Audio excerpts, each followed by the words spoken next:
Donc maintenant, regardons qu'est-ce qui se passe avec une fonction valeur absolue qui contient un paramètre b.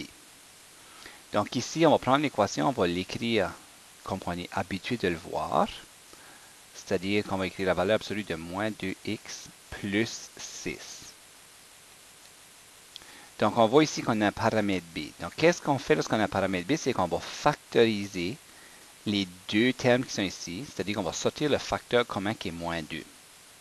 Donc on va obtenir y qui est égal à 2, valeur absolue de moins 2, fois le x moins 3, avec le moins 4. Si je redistribue mon moins 2, je devrais obtenir la même chose que j'ai ici. Puisque j'étais capable de sortir mon binôme qui est ici et l'exprimer comme une multiplication, je vous avais montré en salle de classe une des propriétés que lorsqu'on multiplie deux quantités dans une valeur absolue, on peut les séparer en deux valeurs absolues. Donc, ici, on peut dire y est égal à 2 fois la valeur absolue de moins 2 fois la valeur absolue de x moins 3 avec le moins 4. Donc, le moins 2 fois le binôme, j'étais capable de le séparer en deux.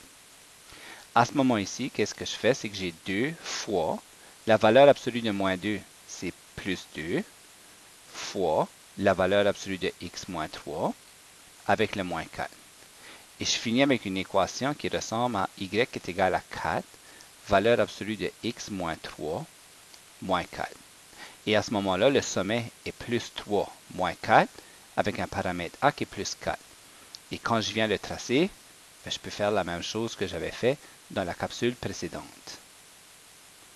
Donc, on place notre sommet,